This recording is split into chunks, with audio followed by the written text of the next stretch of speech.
ఉమ్మడి ప్రకాశం జిల్లాలో కొంతమంది వైసీపీ నాయకులపై ప్రభుత్వం వేధింపుల పర్వం మొదలుపెట్టింది. ఒకవైపు వలసలు, మరోవైపు పోటీకి సిద్ధంగా లేమని చెప్పిన అధికార పార్టీ నేతలను కట్టడి చేసేందుకు సీఎం తన స్టైల్లో వేధింపు రాజకీయాలకు శ్రీకారం చుడుతున్నారు. అధికారంలోకి రాగానే తన దారిలోకి రాని తెలుగుదేశం పార్టీ ఎమ్మెల్యేలు, నాయకుల ఆర్థిక వనరులను దెబ్బతీసిన జగన్ ప్రస్తుతం పార్టీలో తన మాట వినని నాయకులపై దృష్టి సారించారు. అందులో భాగంగా అద్దంకి వైసీపీ మాజీ incharge SAPNET chairman Bachina Krishna Chaitanya ఆర్థిక వనరులపై దాడి చేయించారు. ఆయన గ్రానైట్ క్వారీ మూతపడేలా చేస్తున్నారు. తద్వారా పక్క చూపులు చూస్తున్న నాయకులను కట్టడి చేయాలని ముఖ్యమంత్రి భావిస్తున్నారు. దీంతో రాష్ట్ర ప్రజలే కాకుండా అధికార పక్షంలోని నాయకులు, కార్యకర్తలు కూడా విస్తుపోతున్నారు. అయితే బెదిరింపు రాజకీయాలకు లొంగేది లేదని కొందరు నాయకులు బహిరంగంగానే మాట్లాడుతున్నారు.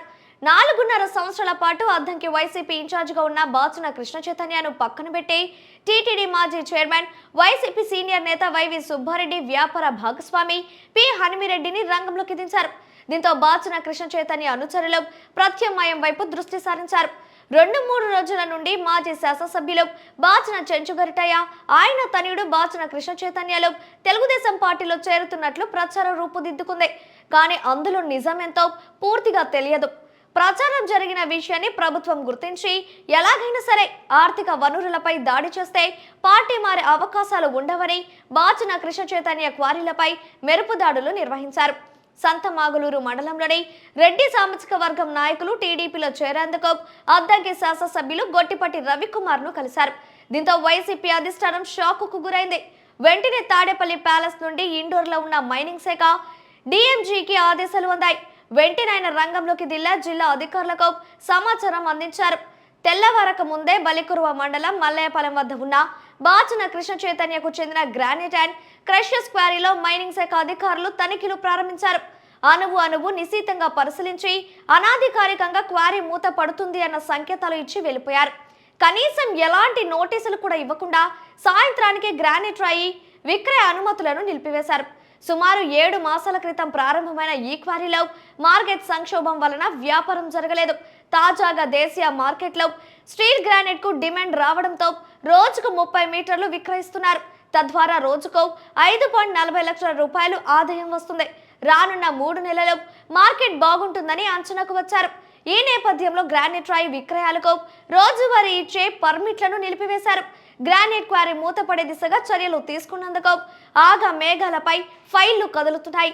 గతంలోని ఇదే రకంగా తెలుగుదేశం పార్టీ నేతలపైన కూడా వేధింపులు జరిగాయి. వారిలో ప్రధానంగా అద్దంకి శాసనసభ్యులు గొట్టిపట్టి రవికుమార్, మాజీ శాసనసభ్యులు పోతుల రామారావు, రాష్ట్ర మాజీ మంత్రి సిద్ధా రాఘవరావు తదితరుల గ్రానైట్ క్వారీలపై ఇదే విధంగా చర్యలు చేపట్టారు. కొంతమంది పార్టీలు మారడం వలన వ్యాపారాలు సజావుగా సాగుతున్నాయి. అయితే పార్టీ మారేందుకు సిద్ధపడని ఎమ్మెల్యే రవికుమార్ కు చెందిన క్వారీలు, ఫ్యాక్టరీలు మూతపడక తప్పలేదు. పోతుల రామారావు ఫ్యాక్టరీలు, క్వారీలు మూతపడ్డాయి. ఇదిలా ఉండగా ఒక టైంలో బాచిన కృష్ణ చైతన్య కూడా ఎమ్మెల్యే రవికుమార్ క్వారీలపై దాడులు చేయించి మూయించి వేశారన్న ప్రచారం కూడా సాగింది. తన దాకా వస్తే గానీ ఆ బాధ ఏంటో తెలియదన్నట్లుగా ఉంది కృష్ణ చైతన్య పరిస్థితి. మరో అంశాన్ని పరిశీలిస్తే 2017 నుండి అద్దంకిలో వైసీపీ బాధ్యతలను ఆయన తండ్రి బాచిన చెంచుగరిటయ్య గత 4.5 సంవత్సరాల నుండి కృష్ణ చైతన్య బాధ్యతలు నిర్వహిస్తున్నారు. ఇంతకాలం పార్టీలో పనిచేసి టికెట్ లేకపోవడంతో అసంతృప్తితో ఉన్న నాయకులను పిలిపించుకొని సముదాయించుకోవాల్సింది పోయి వారి ఆర్థిక వనరులను దెబ్బతీసే విధంగా వ్యవహరించడం చర్చనీయాంశమైంది. ఇలాంటి చర్యల ద్వారా నాయకులను కట్టడి చేయాలన్నదే జగన్ లక్ష్యంగా భావిస్తున్నారు. ఒకరిద్దరు భయపడి పార్టీ మారకుండా ఉంటారేమో కానీ మిగతా నాయకులు మాత్రం పార్టీ మారతారని ఇప్పటికీ అధిష్టానానికి స్పష్టంగా సంకేతాలు ఇచ్చినట్లు సమాచారం. కృష్ణ చైతన్య మాత్రం నాకు అన్యాయం జరిగిందే, ఇలాంటి కష్టాలు నష్టాలు ఊహించిందే, న్యాయం కోసం పోరాడుతానే అద్దంకిలోని ఆయన అనుచరులకు చెప్పినట్లు సమాచారం. చూద్దాం ఇంకా ఏం జరగబోతుందో.